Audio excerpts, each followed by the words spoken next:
Hello, my friends, and welcome to Quartet. It's very nice to have you with us here. We're coming to you from Berkeley Springs, West Virginia, just down the road from Baltimore and Washington, D.C., in our little resort town here in the Appalachian Mountains. And I'm John Petersen from the Arlington Institute, and we try to do this every 2 weeks. Get the four of us together to talk about significant kind of things that are happening in this world in this amazing time that we're all kind of consumed by and surrounded by. I'm joined, as I always am, by Penny Kelly. Hello, Penny Kelly. Hello there, John, and everybody else. It's good to be here, especially after the last 2 weeks. Yes. And Kingsley Dennis. Hello, Kingsley. Greetings, John and friends. Good to be here from the United Kingdom, not the Queendom. That's right. And our friend Gregg Braden. Hi, Gregg. Hello, everyone. I'm coming to you as always from our little studio just outside of Santa Fe, New Mexico. A cool autumn day. Autumn has come early this year, and I'm looking forward to our conversation today. Well, it's a beautiful sunshiny day here in West Virginia. It's a nice day to talk about the sun, which is what we're going to ultimately do. Quartet is one of the programs of the Arlington Institute, and we carry forth here in our little town in the mountains on a regular basis with a variety of different programs and projects, and you can read all about them and experience them at arlingtoninstitute.com and .org. And we will make sure that you get a little bit more information about that as we go forward. We're interested in our conversation today, as we always are, with the amazing, extraordinary, unprecedented kind of change that is happening in our planet right now. What we're going to do is move on to our subject for today. In May in 1921, there was the largest coronal mass ejection in the 20th century. It was a geomagnetic storm that was known as the New York Railroad Storm. And it was caused by an extraordinarily powerful coronal mass ejection. For those of our listeners who are not familiar with coronal mass ejections, they're usually the byproduct of sunspots. And sunspots have become large and are in a particular kind of configuration. And what it then turns into is some localized kind of magnetic storms that then, when they get very large, they throw off huge amounts of energy. And not only energy, but matter. They're coronal mass ejections because they send huge amounts of kind of charged matter off in whatever direction they are pointing. But when one of these is pointed toward the Earth and it sends off this huge amount of mass and its charged particles, and what it happens is that it affects our planet in a number of ways. And back in 1921, this big geomagnetic storm just occurred on the 13th to the 15th of May, and it was the most intense geomagnetic storm of the whole century, the 20th century. The ground currents that were generated from this were an order of magnitude, 10 times greater than in March of 1989. Most of our viewers will remember that in 1989, the whole eastern part of North America went black. And if you had a situation that was 10 times that's the equivalent of what happened in 1921. I want to highlight an interesting kind of byproduct of this kind of a possibility that can be the basis for our conversation here today. Walter Russell is, if you're familiar at all with him, is relatively famous for having published all of these books with deep kind of understanding of how the reality in this world gets manifest in a very fundamental kind of ways, with lots of graphics and geometry and such. An interviewer asked him, can you tell me the process by which all knowledge came to you? Mr. Russell replied, I will put it very simply. In May of 1921, at the same time as this solar flare, God took me up into a high mountain of inspiration and intense ecstasy. A brilliant flash like lightning severed my body's sensations from my consciousness. And I found myself freed from my body and wholly in the mind universe of light, which is God. He says, and the secrets of the universe were unfolded to me in their great simplicity as the doors to the light opened fully to my consciousness. In less time than it takes me to put into words, I knew all there was to know about the cause of all effect, for there is very little to know. And all of Russell's books and everything are essentially a derivative of this epiphanal event that he had. Now, in and of itself, if there was just this solar flare, that would be significant.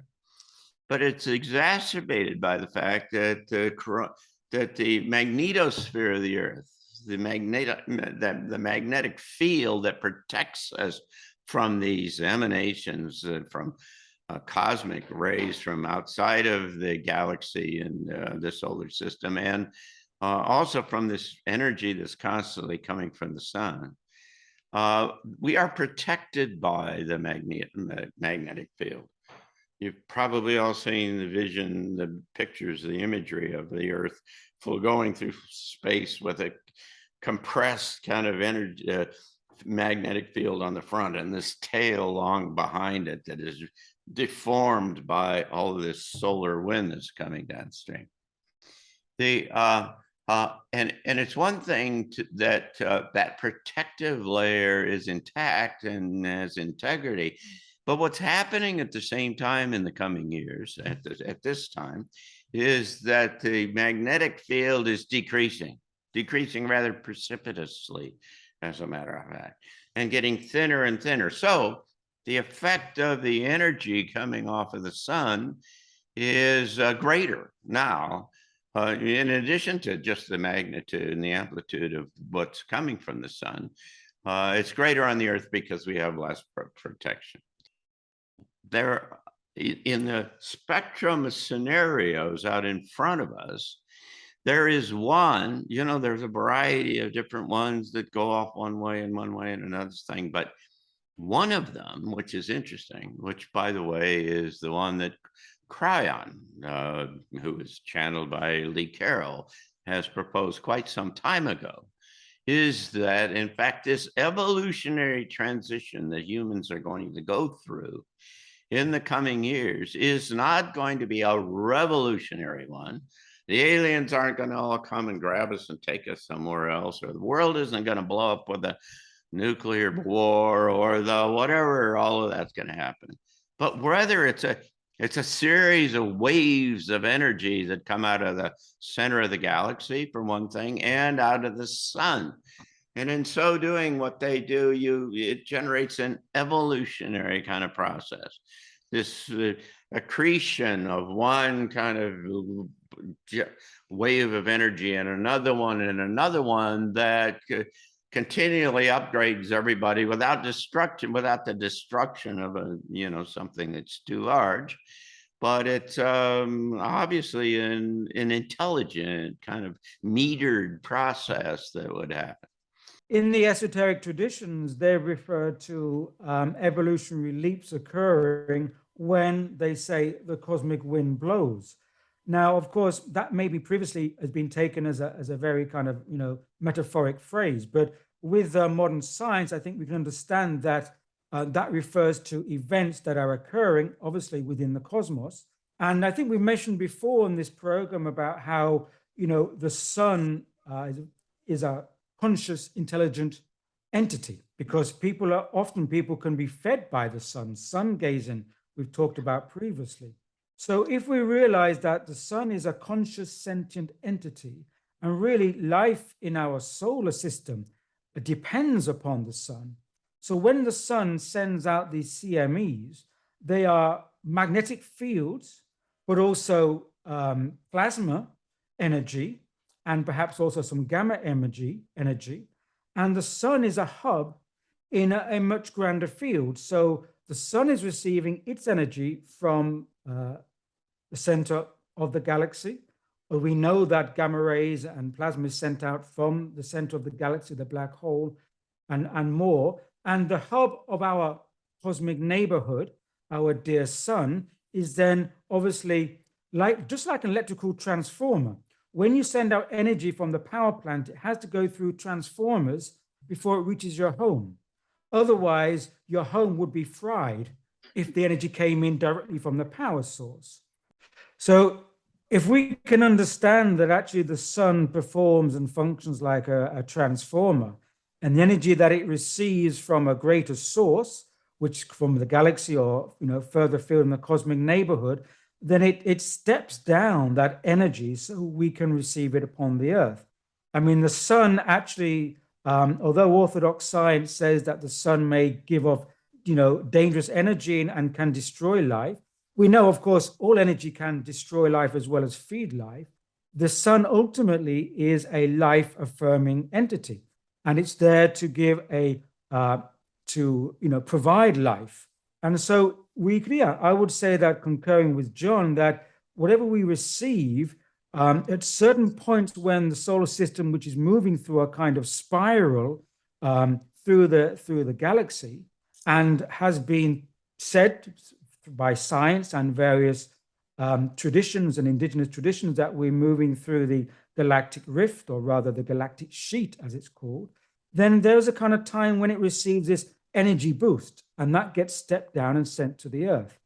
So I will say that if we take that not as a physical external energy, but actually as an energy that can provide the next step up or a boost for sentient life, because life is a membrane upon this planet, we can see it as a kind of, a transformative energy.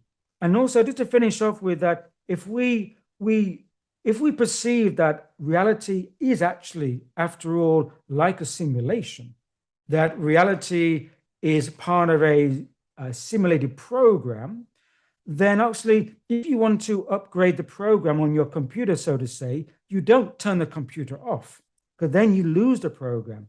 You have to input a transformative energy into the program to kind of reset it whilst maintaining the program. And we could perhaps see an analogy there that these galactic kind of cosmic winds blowing or upgrades are like a new energy coming into the program that can upgrade it without deprogramming. Let's go back to Kundalini event in any body. It is an energetic event that is massive. And what I've learned in 40 years of dealing with this, not only myself, but other people, is that every single individual is, I'll use the term, reaching for more energy in order to make their operation smoother, cleaner, more efficient, more powerful, etc. And you see that right from the time that egg and sperm come together. They just keep on interacting in such a way that they create more energy for the system and build out that body. Well, the body has limits, but the consciousness does not. And so what you see when you, so let's go back to a little bit of electrical stuff. You have a current. Around that current at right angles to it, you have a field. That field has filamentation that develops in it. And along those filaments are the particles that collect. And so whatever the arrangement of filaments is, determines to a huge extent what the particles are, or what the particle arrangement is going to be. That particle arrangement then defines what that being or that form is going to be capable of. And so what happens is that there are energy thresholds in the body, and when you get access, which Walter Russell obviously got access to extra energy, and he didn't clamp down.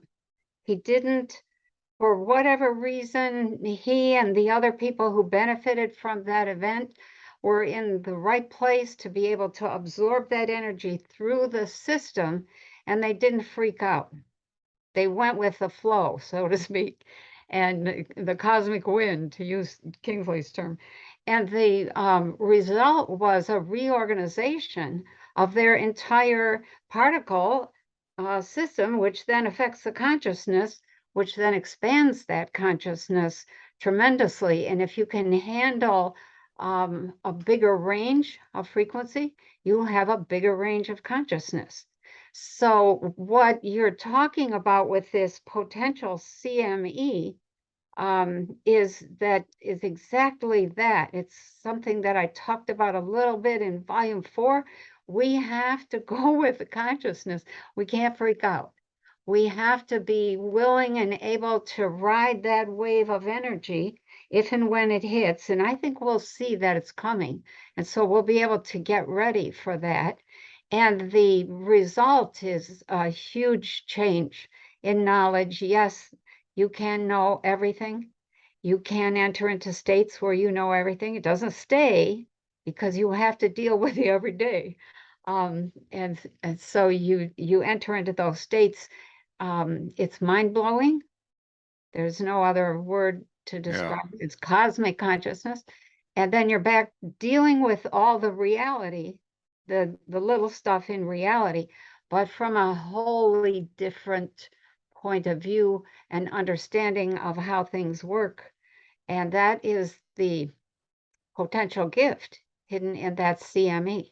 There is the best science of the modern world is now offering us a revolutionary view of the universe that's simply not being shared in the mainstream. Kingsley, you touched on this a little bit. When I was in school, 50s, 60s, 70s, I was taught that we live in a dead, inert universe that's the product of lucky physics, and that we, in turn, are the product of lucky biology. And what the new physics is strongly suggesting is that the universe is alive, it is conscious, and even more, it is intelligent.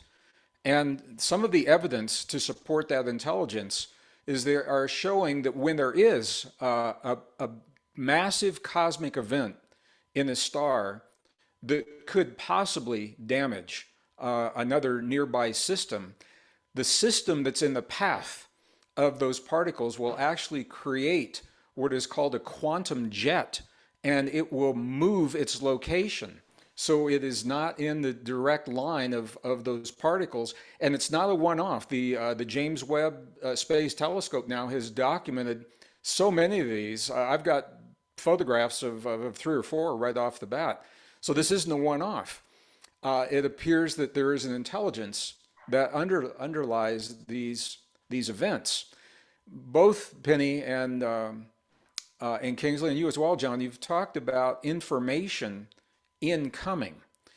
When I was trained, I was in the industry, in the defense industry, when the computers were being converted from the size of rooms to sit on a desktop.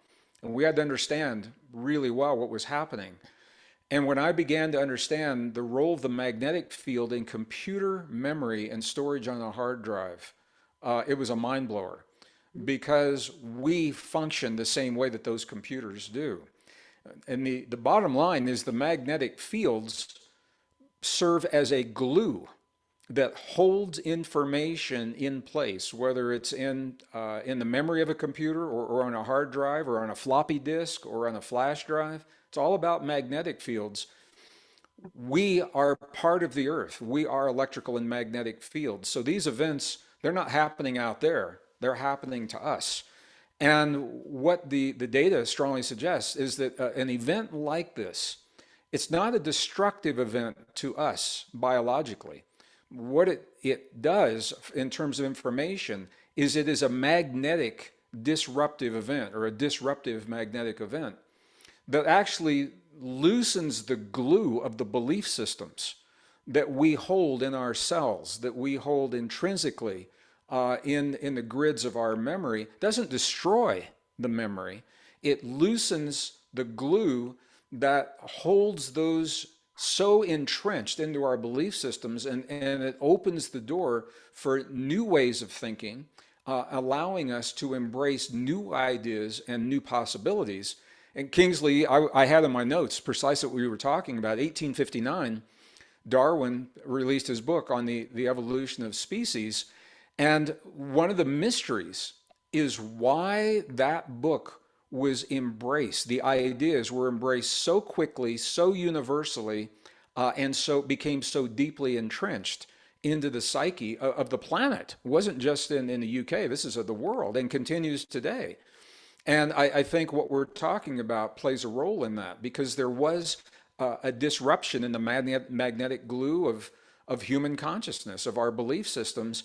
And that's when it's possible for new ideas to be embraced and to really become entrenched. So the healthy ideas that we in this group and many other groups are putting forward that have been kind of nebulous, this is an opportunity to really anchor those ideas into a field in a way that perhaps we haven't seen for a very long time. So thank you all in the panel for being a part of this conversation, and thank you who are our viewers. We very much appreciate this. We come, as I said earlier, from the Arlington Institute here in Berkeley Springs, our little resort town in West Virginia. And we have a variety of things. We have Future Edition, which is a free newsletter we publish. We have transition talks, and in the last few months, both Gregg and Penny have been our speakers. You can find all of this on arlingtoninstitute.org, and we hope that you'll join us and be a part of all of the things that we do here, all pointed toward facilitating this transition to a new world. So thank you all. Thank you all. Thank you for watching and being with us. And thank all of you, Penny and Kingsley and Gregg, very much for being with us. And we'll come back and do this all again in 2 weeks. So good. Thank you. Thank you all so much.